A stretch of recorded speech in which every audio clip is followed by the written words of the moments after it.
This is Lansdowneroad, the voice of the fans, and this is League of Ireland Review Matchday 21. Well, a little bit of Matchday 20 sprinkled in as well. David Dunn here, joined by Conor McAvoy, and you're very welcome to the latest episode of League of Ireland Review, which I've already said about 5 times in the intro. If you haven't already, please do subscribe to the YouTube channel. Head over to our Facebook, Instagram, and our Twitter account. And I'm serious. Subscribe to the YouTube channel, or else Conor comes after you. And we don't want that. Do we, Conor? Nope. No, absolutely not. And if you want opinion, head over to lansdowneroad.ie. That is lansdowneroad.ie. We can get all sorts of reviews and previews on the League of Ireland. So, here we go, Conor. The first post-Duffer era of League of Ireland review. Conor, it's very grim, isn't it? Emotional, isn't it? It's very emotional. Yeah, it's terrible, really. Who's going to be in your head now? Daffodils. Oh, that's sad. Daffodils. Yeah. Yes. So before we, obviously, if you want to, we're not going to go too in depth about the whole Duffer thing because we've actually covered that already, and that is in the latest episode of Lansdowneroad, which was recorded the day after Damien Duff stepped down from his role as Shelbourne manager. So you can check that out. That is in the archives. That is on the YouTube channel. And of course, you'd know that if you subscribe to it. So if you don't, you only have yourself to blame. Right. Okay, Conor, first thing we're going to do, we're going to have a look at the results from Friday, and then we're going to get cracking on with yesterday. So we have it. So Drogheda United 1-0 winners over Sligo Rovers. Galway United 3-1 winners over St. Pat's. They're just having a terrible season at the moment. Shamrock Rovers battering Cork City 4-1 over at the Tallaght Stadium. Shelbourne, Duffer's last game, losing 1-0 at home to Derry City, and Waterford beating Bohemians 2-1. And what would have to be a major blow to their title hopes. So that was match day 20, Conor. Now we're going to get to match day 21. Are you ready?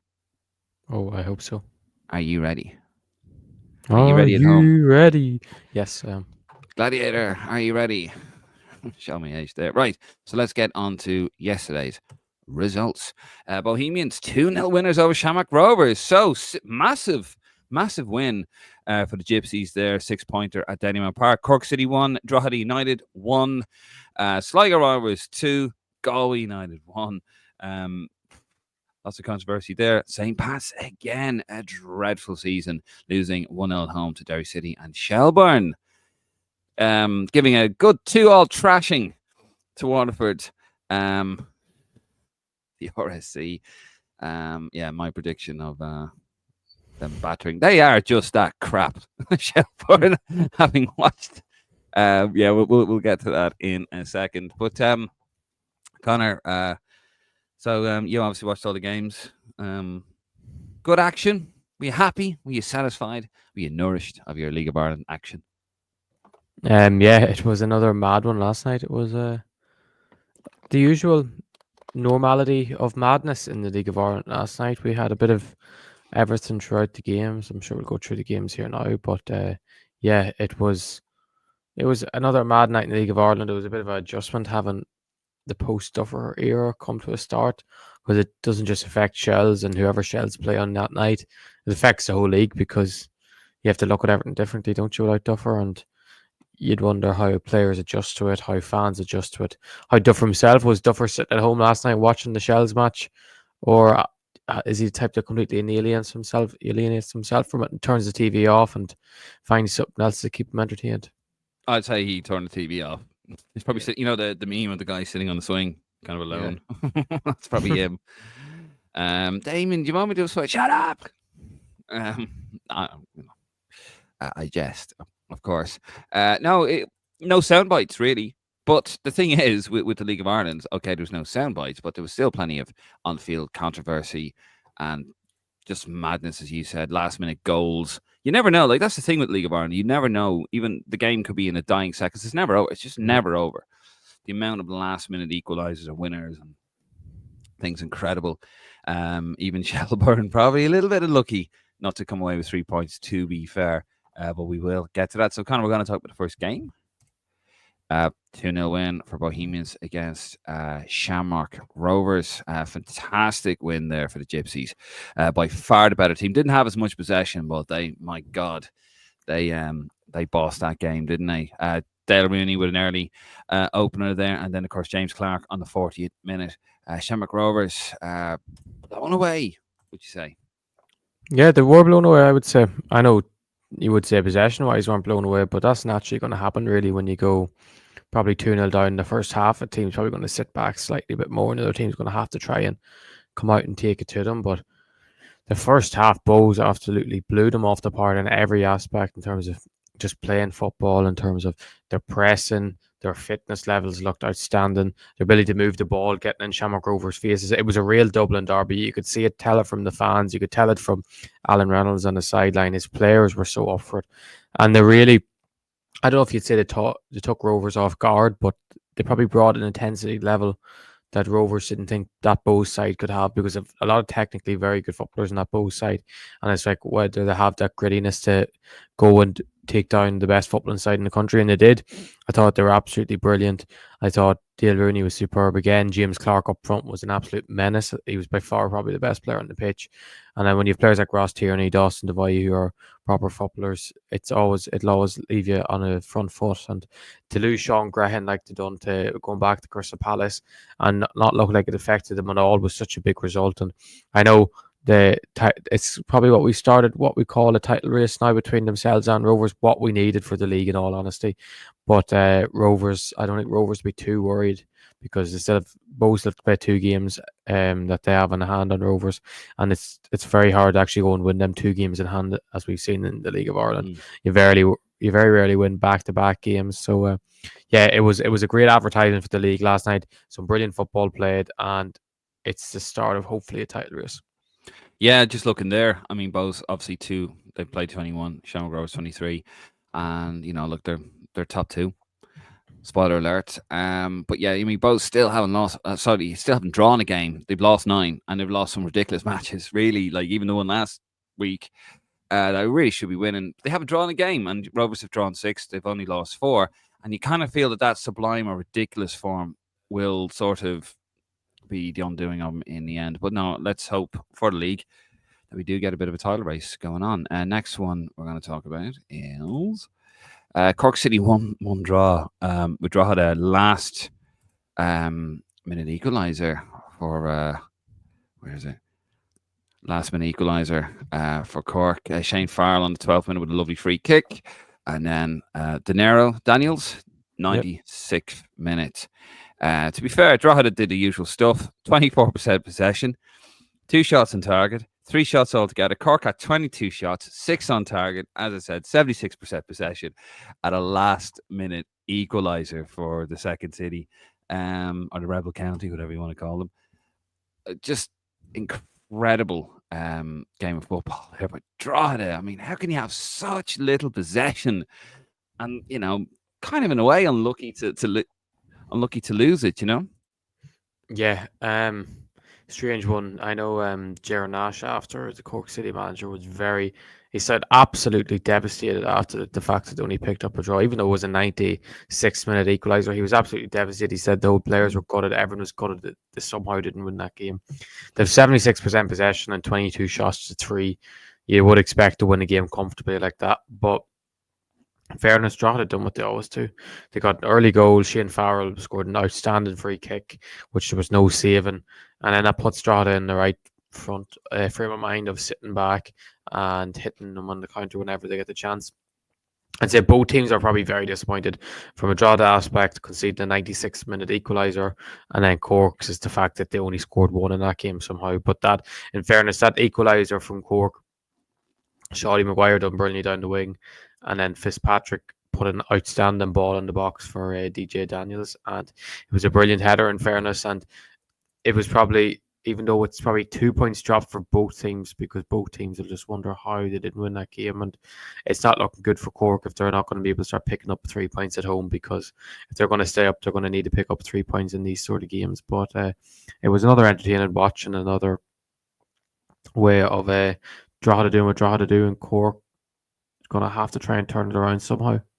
Yeah, but they do have, in fairness to Cork, they were signing Rory Feely, who is coming in from Crawley Town, and Fiacre Kelleher Queeving's brother, has signed from Colchester, so that'll help strengthen their back line with two experienced heads that can, because they've quite an inexperienced squad, so that'll help them a lot. So yeah, it'd be interesting to see how they adapt because they still have a lot to improve on. Yeah, I mean they're in serious trouble right now. Serious trouble. There's a bit of light between them and Sligo, but we'll talk more about that in a second. Right, next game we're going to talk about is Sligo Rovers 2-1 winners over Galway United. An absolute mad game of football. Yeah, I mean Chad Hikiki putting the home side in front on the 45th minute. Moses Dyer, the league top goal scorer, equalised 2 minutes later, and then Francis Lambato on the 73rd minute getting the winner for the home side. But of course, two red cards, John Mahon and Moses Dyer. Initially, a bit of a naughty challenge by Mahon on Dyer. At first, caused a bit of a ruckus.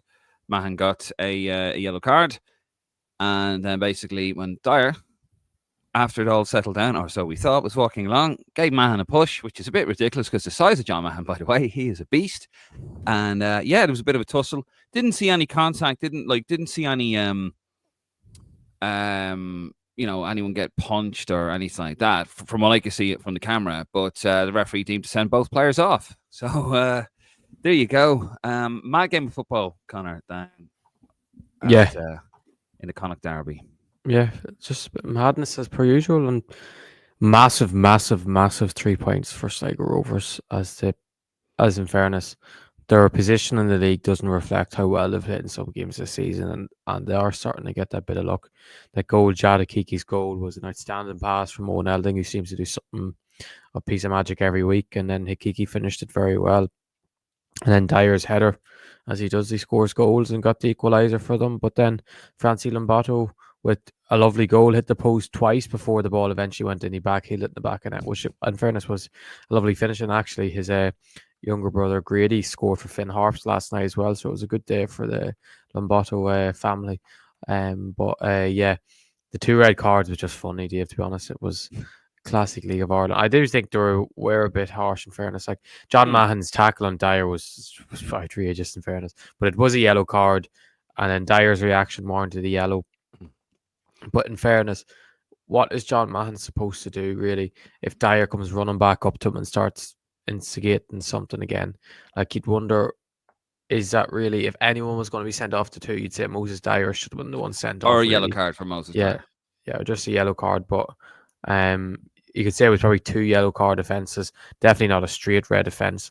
But I'm sure the problem is when you have no VAR, the referee could have, from his eye line, it could have looked like anything, really. It could have looked like someone had swung at someone was choking someone around the neck, something quite as easy as that, or as a headbutt, like when you see two lads just clashing together. But I feel bad for both lads because it feels like there's just two. It was very harsh, but at least it wasn't the case that one of them got sent off and one of them only got a yellow. And you think you come back and look and say, oh, one team was completely messed over and it completely swung the game on its head. Yeah. I don't think it swung the game too much with that happening. So it was better being 10-on-10 than 11-on-10. Yeah, imagine like if you had to send off Dyer and Mahon got a winner. Oh, why? Yeah. Or the other way around. So, like, the referee, easy decision, right? You're both going off. I've given you a chance. You're at it again. You'll probably do something to each other later on in the match. So it's probably for your own good. So yeah. Or Moses Dyer is good because man, as I said, he's a big guy. But yeah, it was utterly ridiculous. But a big 3 points for the bit red. For them, obviously the bottom of the table, near the bottom of the table, I should say. St. Pat's next up, 1-0 defeat at home to Derry City. It is going from bad to worse for St. Pat's. I mean, they had all the possession, all the shots on target, all the shots. Derry had one goal and one shot on target, and they scored. Liam Boyce in the 29th minute. Just a simple ball through, really. Whipped it across. Liam Boyce ran in, tapped it in. It was a lovely finish, but it is really bad for Stephen Kenny's men, isn't it? Like, you look at them now, way off the pace for the title, way off the pace for the title, and you kind of wonder where they go from here. Yeah, that's the question, Dave. Are they going to rely on Europe yet again to save their season, which looks like they'll have to do? I know the transfer window is now open. They'll probably look to strengthen big time when it really kicks off and Yeah. clubs start to make the moves, because they have a lot of things they do need to fix at that club. And even as Stephen Kenny said, they haven't been playing that poor as of late. It's been more the fact that they just can't score, especially they went almost unbeaten for a year at home, and then they lost basically 2 games in the space of a week at Richmond Park. Obviously, Derry are a decent side. They play good football. The goal they scored wasn't, I wouldn't say it was a bad goal, No, but well worked. it's the sort of game the Pats have to win at home if they want to even. Title race is long gone, but if they ever wanted to be in a title race, or they want to secure top four, because themselves and Derry could be fighting out for that fourth spot in the league if Drogheda don't slow down their momentum of winning matches and not losing really. So it's a very, very disappointing night for, I'd say, overall Pats fans, that they might have thought it would have been the chance to get back on the winning momentum, but Derry doing what Derry are doing at the moment, and they're grinding out results really when they have to, and they're being decent. They have a good manager, they have a great set of players, they have a serious amount of talent that they will even, I'd say, they'll invest even more into in the summer. So Derry are starting to really kick on, I think, and Derry for the second half of the season could be really the force to be reckoned with, in terms of they won't win the league, but they could go on a very long unbeaten run. So it'd Yeah. be interesting to see how they build from here. Won't win the league. Well, you don't know. I mean, they're not many miles away to win the 2 games in hand, but they'll definitely have a say in who does, because I think they're going to take points off the top two. And of course, the last game. Uh, oh, oh, gave it away there. Waterford 2, Shelbourne 2, and my prediction of Shelbourne battering the next team they play against. Now, Harry Wood on the 3rd minute, giving Shells the lead. Grant Horton with an equaliser 5 minutes later. Pádraig Amond scoring on the 48th, and then Harry Wood equalising 1 minute later. Incredible stuff, really. Shelbourne also hit the crossbar in the last minute, so Shelbourne could have won it. But of course, Joey O'Brien taking over. He's the interim manager. We suspect he's going to take over full time. He's got to complete his 60-day. He's got 60 days to complete his UEFA course for him to continue. But I think, as you said, one of the backroom staff has it, so they could, a little bit of manoeuvring, shall we say. Yeah, just another poor result, really, for Shelbourne. They cannot defend to save their lives, can they? They really can't. They're so bad at the back. It's unbelievable. 2 really poor goals to give away. Yeah. I was thinking last night, Dave, when I seen that goal go in the 3rd minute, I was like, oh God, he's not going to be writing this. Just don't want to be writing this. And then I was like, oh, thank God, when Horton equalised and Amon put them 2-1 up. But yeah, it's hard to know what to say, because Shell's actually played very well. Joey O'Brien was actually delighted with how well Shell's played last night. But the 2 goals they conceded were such bad individual mistakes. Ledwich's mistake for the first goal, and then Conor Kearns just parrying it back out to Amon for the second one. And you don't know whether to say that really is very poor at the back, or just individual moments of madness, because you can be set up as well as you like, and a manager might have a team structured brilliantly, but if a lad just puts it on a plate for the other team, what can you really do? But the draw is not a bad result, I'd say, for either side. Away at the RSC is a tough place to go for any side to go. Waterford knew there would be some level of probably improvement from Shells, because there would have been a lot of motion going to last night with everything that's happened over the last couple of days. So probably a draw isn't the worst result. I'd say Shells would be more disappointed the fact they didn't win that game. The fact that just the 2 goals they conceded were just 2 very, very poor moments of defending, if you even call it defending, or if you just call it just putting it on the plate for Waterford. But yeah, it'll be interesting now to see what happens over the next few days with Shells. Will Joey O'Brien be appointed full time, which I'm sure he seems to have an interest in, at least. I know he has to get the UEFA license, but it seems like he's on the next course for it, so he'll be okay. But it's an interesting case, Dave, isn't it? Yeah. It's interesting to see, as you say. Yeah, I mean, they weren't terrible, but yeah, they still can't defend. And that was a major problem. I mean, that's why Duff was probably frustrated, because, making schoolboy errors. And I guess in a way, they did feed off his personality a lot.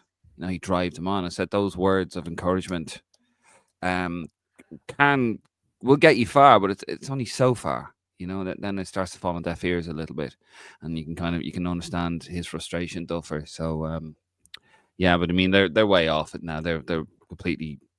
I mean they're so far off the. They're in aren't they? They're another team that are relying on Europe to save their season.